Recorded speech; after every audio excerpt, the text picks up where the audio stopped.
Modals কিংবা modals বিষয়ক যেসব আলোচনা আছে ইংরেজিতে, এই পুরো ব্যাপারটাকে মোডালিটি বলা হয়ে থাকে। কি বলা হয়ে থাকে? মোডালিটি। ইংরেজিতে বেশ কিছু শব্দ আছে যেগুলোকে আমরা মোডাল বলতে পারি। এগুলোর আরেকটা দারুণ নাম আছে, সেটা হচ্ছে সেমি অক্সিলিয়ারি। হ্যাঁ, এর কাজ অক্সিলিয়ারি ভার্বের মতোই, অর্থাৎ এটা ভার্বকে সাহায্য করে নতুন বা ডিফারেন্ট আরেকটা মিনিং নিয়ে আসতে। আমি যদি বলি আই প্লে ফুটবল, অর্থ দ্বারাই হচ্ছে আমি ফুটবল খেলি। যদি এখানে আসে একটা ক্যান চলে আসে বা যুক্ত হয়ে যায়, আই ক্যান প্লে ফুটবল, পুরো ব্যাপারটা তখন হয়ে যায় এবিলিটির প্রশ্ন, যে আমি ফুটবল খেলতে পারি। অর্থটা কিন্তু বদলে যায়।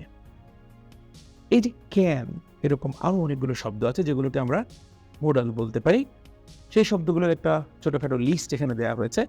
Can, could, may, might, must, shall, should, will, would. এগুলো প্রধানত এগুলোই মোডাল। মাঝে মাঝে এই লিস্টে আমরা অট টুকে যুক্ত হতে দেখি। অট টু, এটাও আরেকটা মোডাল।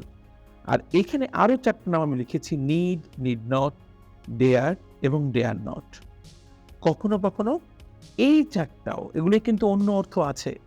যেমন নিড বেসিক্যালি একটা প্রিন্সিপাল ভার্ব হিসেবে ব্যবহৃত হতে পারে, তবে কখনো কখনো মোডাল হিসেবেও এই শব্দগুলো ব্যবহৃত হয়। প্রধানত হচ্ছে এগুলো, এর সঙ্গে প্রায় আমরা অট টু অ্যাড করি, অট টুকে আমরা এই লিস্টেই ধরতে পারি। এর বাইরে আরো যেগুলো আছে, need, need not, dare, dare not, এগুলোও মাঝে মধ্যে মোডাল হিসেবে কাজ করে। এই যে ব্যাপারটা, মোটামুটি এই চার্টের শব্দ বা ফ্রেজগুলোকেই আমরা মোডাল বলে থাকি। কি করে মোডাল? কাজ কি?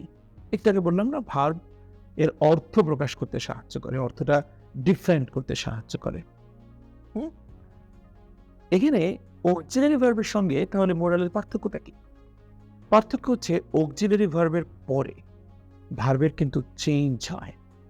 আমি যদি বলি যে আই অ্যাম প্লেইং ফুটবল, অ্যাম একটা অক্সিলারি ভার্ব, তো এরপরে কিন্তু ভার্বের সঙ্গে আমি আইএনজি যোগ করলাম, আই অ্যাম প্লেইং ফুটবল। হ্যাঁ, ভার্বটা বদলে গেল, ভার্বের ফর্ম চেঞ্জ হলো, ভার্বের সঙ্গে আমি আরামসে আইএনজি যোগ করে দিলাম। তো মোডাল এর ক্ষেত্রে কখনো এটা হবে না। মোডালের পরে ভার্বের সবসময় বেস ফর্ম বসে। আই রিপিট, মোডালের পরে ভার্বের সবসময় বেস ফর্ম বসে, কখনোই ভার্বের বেজ চেঞ্জ হয় না। এ কথাটা খুব স্পষ্ট করে এখানে লিখেছি, they never change form of a verb. এই জায়গায় হচ্ছে অক্সিলারি ভার্বের সঙ্গে মোডালের পার্থক্য। অক্সিলারি ভার্বের পরে আমরা ভার্বের ফর্মের সবসময় পরিবর্তন করি। যেমন হি হ্যাজ ইটেন রাইস, হ্যাজের পরে ভার্বের পাস্ট পার্টিসিপল হয়ে গেল না? গেল। হ্যাজ এখানে অক্সিলারি ভার্ব, কিন্তু মোডালের পরে ভার্বের কখনো কোনো চেঞ্জ হয় না। ঠিক আছে?